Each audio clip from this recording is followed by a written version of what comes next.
Aujourd'hui, nous allons nous intéresser à l'histoire des sushis. De manière générale, une cuisine japonaise s'appelle le sushi. Il s'agit de la cuisine qui ajoute des ingrédients, notamment des poissons, dans le riz vinaigré. Les ingrédients sont des poissons crus, des viandes, des légumes, des œufs, etc. Nous trouvons la grande variété de sushis comme California Roll, qui font des sushis avec des avocats et le fromage, entre autres. Le type de sushi et leur nom vont dépendre de la région et de maison. Donc, il existe des différents types de sushi comme nigiri, maki, oshi, chirashi, bo, inari, temaki et gunkan. Nous écrivons le sushi en japonais en 3 manières différentes. Sushi, 1, deuxième, sushi et troisième, sushi. Au Japon, le sushi possède sa grande histoire et sa culture durait plus de 1000 ans. Mais le Japon n'est pas un pays d'origine de sushi. C'est le sud-est d'Asie.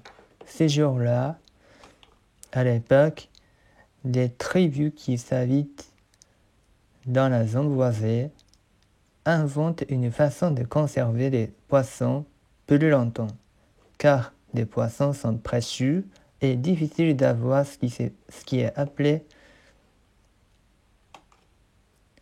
narezushi. Il s'agit des aliments fermentés qui seraient l'origine de sushi. Au Japon, des narezushi sont contribués à l'ampleur de l'époque. On peut de nos jours observer sa trace de cette époque dans le oshizushi et le hakozushi.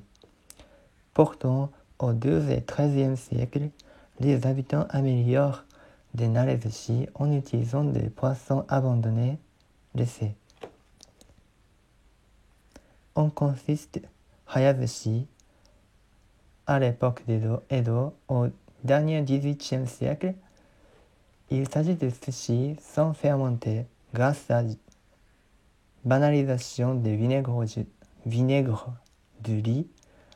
Donc, on vit une époque qui nous laisse manger les sushis sans patienter pendant longtemps.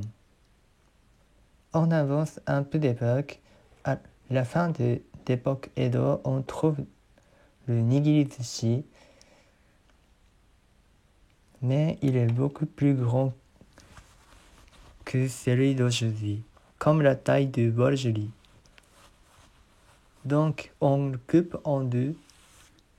Donc, cela permet de créer le style de sushi actuel, ça veut dire deux sushis dans une assiette. Grâce à l'avancement de technologie, notamment celle de l'lyophilisation à l'époque Meiji au XIXe siècle, les sushis changent ceux qui sont accompagnés de poissons crus, comme les sushis que nous imaginons. À l'époque Showa, au XXe siècle, un moment où la popularité de sushi baisse, car il soulève la question de l'hygiène, mais l'arrivée de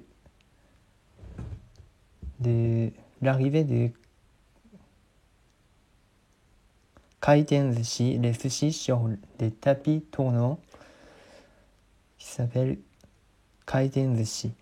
Les sushis revient dans les milieux populaires. Les étiquettes de manger des sushis.